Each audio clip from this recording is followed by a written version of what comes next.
Spirituality versus religion. This might be a bit of a topsy-turvy video as I've just pressed record. I'm just going to talk. I'm not coming at it with facts. I might throw a few bits up if I can remember it from memory. But I just want to kind of go into the difference between being spiritual and being religious. Religion, God is real, and it isn't a man in the clouds. It isn't, fairy kind of thing. God is your higher mind. It's nature. It's something within us all that defies who we are as people. It's the Holy Spirit.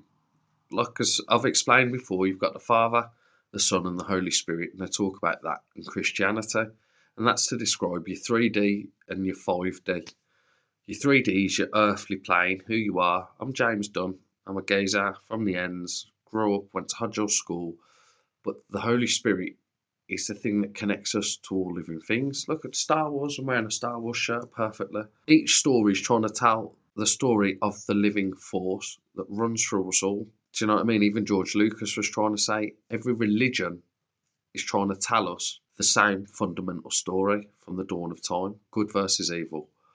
Light versus dark. Yin versus yang. And to talk about it on a scientific level, that's electrons versus protons protons are embedded in the nucleus and the electrons circle it. So with a plus charge and a minus charge, these two fundamental forces either, they either live in stability or they clash and create a volatile explosion, whatever. Spirituality is kind of tapping into that essence, into the force, like Jedis do, like the Sith do, whether it's good or bad. And that's the same in life. Satan worship or worshipping the angels or the demons in whatever culture that is. What I tend to find is that people that achieve spirituality or, can tap into this force do become like spiritual leaders within religions or cults or whatever. Do you know what I mean? Because it's there. It's like the Matrix. It's called the divine matrix that we're all trapped in our 3D world.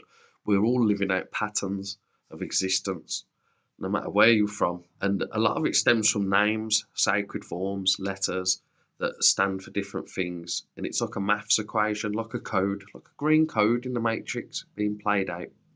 And once you see, it's impossible not to see anymore.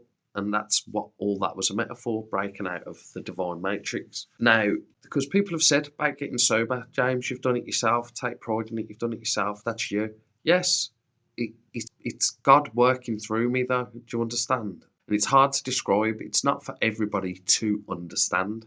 And that's where religion comes in, because you can improve your life by following the facets of religion because it has come from a spiritual place.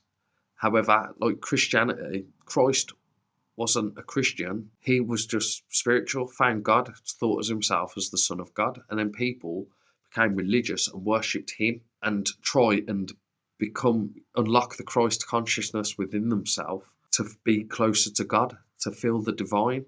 Yeah. And every religion and culture is doing that through their lens on the world, whether it's Islam, whether it's Judaism, whether it's, like I said, the Norse mythologies, the pagan mythologies, the Greek mythologies, the Roman mythologies, is all trying to describe this same divine essence. Once again, I'm 85 days sober, no drugs in me, and I've still managed to stay tapped into it. Fair enough, I did, and you can look up psychedelics and things like that, how they can cause a spiritual awakening. I've always been spiritual. You can talk to my friend Sam about the time I was in the sea and I cried because I felt the presence of something. And we call it God, and you're thinking a man in the clouds. You're thinking of it all wrong. God is like that program that's in us all, nature, whether it's in a dog, whether it's in a cat, whether it's in a tree, that a tree knows how to grow upwards. It knows how to shed its leaves every winter. It knows, and a squirrel knows how to hide within it. It's the patterns that exist all over the world that make sense to nobody except the creator. And even scientists will back this up. It's just biology. It's hard to talk about it without sounding not crazy, because otherwise everyone would be locked up who was religious or spiritual, wouldn't they? But I just think it's a very important differentiation between, because I'm not religious, I follow the tenets of what religious people practice, because a spiritual leader is trying to guide a flock of sheep into spirituality, and it'll take longer to some people than most, and to 99% of people, this will just sound like gibberish, and that's fine. It's not that, once again, part of God's plan for you to not understand it. Do you know what I mean? But you'll notice letters. Start paying attention to your letters, to your horoscopes. How are horoscopes quite accurate? Are people imprint their meaning onto it? I used to think that. Believe me, I did. But patterns are real. Zoom out, look at the Men in Black, all the metaphors once again. We could just be on a marble, this world, or the simulation theory. Who's to say we're not? But there is a plan, a design, not so much even a plan, but a design, a pattern where you can read situations. Awareness arises once people with certain names, people doing certain things, like what happened with me, a group of people coming against me to try and humble me. That happens in society everywhere you go, and especially if you start awakening. It's spiritual warfare, because the demons in people's heads know that their demons cannot exist around you. So they have to try and make you out to be crazy, make you out to be this, make you out to be that. But then now, once you have become truly kind of awakened and walking in alignment without any drugs, without any side effects, with pure belief and faith in a higher power, there is nothing that can be done or said to be touched, because you're divinely protected. Do you know what I'm saying? And if you don't get it, if this isn't for you, if you think, James, you've lost the marbles, you won't want to know, then unfollow, go. I don't mind. I'm not here to upset you or offend you. If this isn't the content you want, I just want funny stuff, I want this and that, well, go find it elsewhere, because I will do funny stuff and comedic stuff. But I have no obligation to make sense to anybody other than the people I'm speaking to that understand what I'm saying. You know what I mean? It's coming up to 10 minutes, so I'm going to cut it short. But yeah, so spirituality is not religion. Spirituality is finding an essence when you pray, when you meditate, feeling, understanding, receiving energies, seeing auras around people.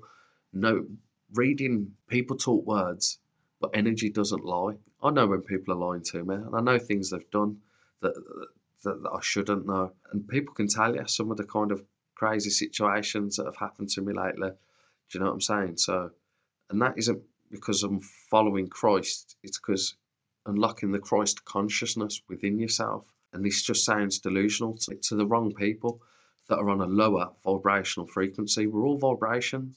We're all living on the same earth, just at different vibrational levels. And I've elevated mine, and that doesn't make me better than anybody. We're all humans. But unless you're willing to elevate, then I'm afraid it's where we part ways. You know what I mean? We might live in the same area. We might have grown up together. We might have gone do you know what I mean? But if you keep trying to shoot me down and trying to say, not trying to believe in the higher power or the message that I'm trying to convey, then we split ways. And it's simple as that. My energy's cut off from you, your energy's cut off from me, and no energy's wasted anymore. You carry on living your life, I go carry on living mine.